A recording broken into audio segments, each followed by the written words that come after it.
Hello everyone, welcome to our channel, TJ Comments and Answers Meetings Assistance for Jehovah's Witnesses. I hope all of you are doing well.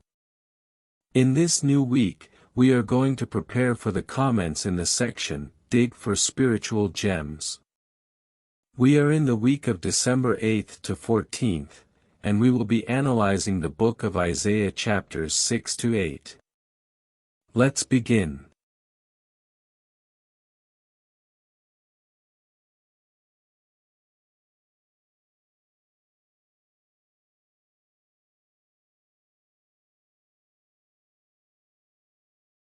The first question is: why did Jehovah save the wicked King Ahaz? Before answering the question, let's read the Bible text. Isaiah 7:3-4 says, Then Jehovah said to Isaiah, Please, you and your son Shear-Jashub go out to meet Ahaz at the end of the aqueduct of the upper pool, along the highway of the laundryman's field. Tell him, be careful and stay calm. Do not be afraid or lose heart because of these two smoldering stubs of wood, because of the burning anger of Rezin in Syria and the son of Remaliah. Very well, so the answer to the question is: Jehovah saved Ahaz, even though he was a bad king, because their enemies wanted to remove him from the throne and put someone who was not from David's family.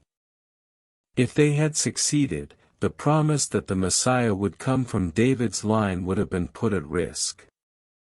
So Jehovah protected him to guarantee that his purpose would be fulfilled. Additional comments.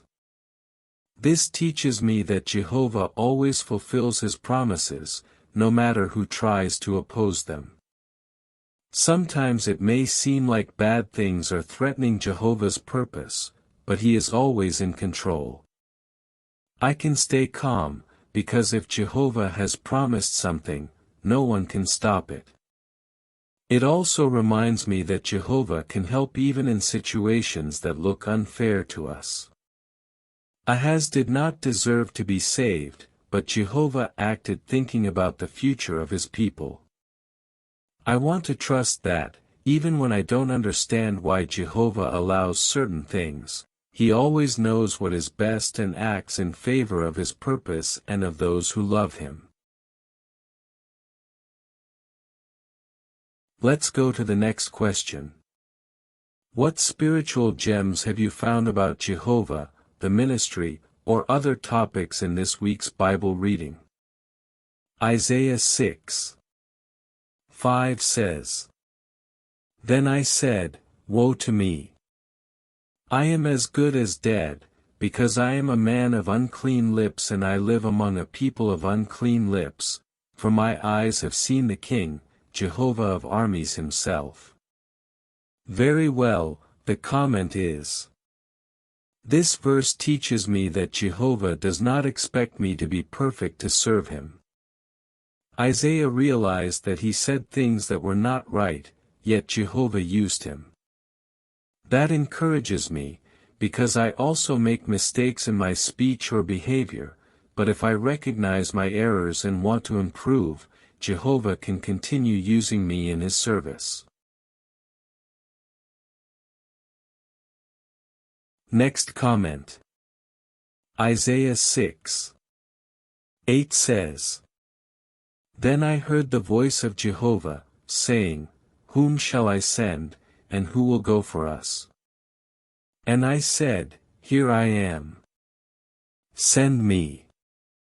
Very well, the comment is: I like Isaiah's attitude. He didn't make excuses or say, I can't. He simply volunteered to do whatever Jehovah needed. I want to try to have that same willingness. Even if preaching or participating in the congregation makes me a bit nervous, I want to tell Jehovah, Here I am, I want to help in any way I can. Next comment. Isaiah 7.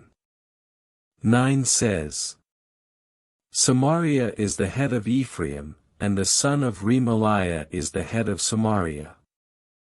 If you do not stand firm in faith, you will not stand at all. Very well, the comment is.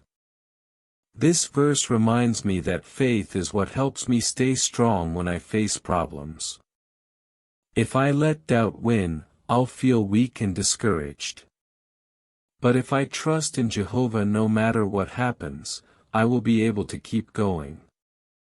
Faith is like a support that prevents me from falling. Next comment. Isaiah 7:14 says, Therefore, Jehovah himself will give you a sign, look.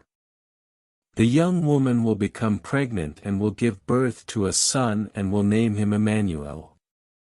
Very well, the comment is. Jehovah promised that the Messiah would be born, and it happened exactly as he said. That makes me trust Jehovah even more. If he fulfilled that prophecy so long ago, he will also fulfill what he promises us today, a world without suffering, sickness, or wickedness. I can be sure that Jehovah never fails. Next comment. Isaiah 8:10 says, Go ahead, prepare a plan, but it will be frustrated. Say what you want, it will not succeed, for God is with us. Very well, the comment is. Sometimes others may try to make us feel like we are few or that we are weak. But this verse assures me that if Jehovah is on our side, no one can defeat us. When I preach or face a problem, I am not alone. Jehovah goes with me and gives me courage. Next comment. Isaiah 8:11-13 says, With his strong hand on me, Jehovah warned me not to walk in the way of this people, saying, Do not say, conspiracy, about everything that this people calls a conspiracy. Do not fear what they fear, and do not tremble because of it. Jehovah of armies is the one you should regard as holy, he is the one you should fear, and he is the one who should make you tremble. Very well, the comment is. Today many people live in fear of sickness, money problems, or the future. But Jehovah tells me not to think like them. If I remember that Jehovah is with me, I don't need to be afraid of what happens in the world.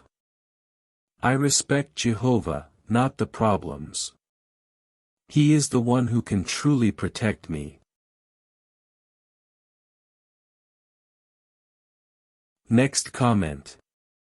Isaiah 8:19 says, And if they say to you, Consult the spirit mediums and the fortune tellers who whisper and mutter, should not a people consult their God?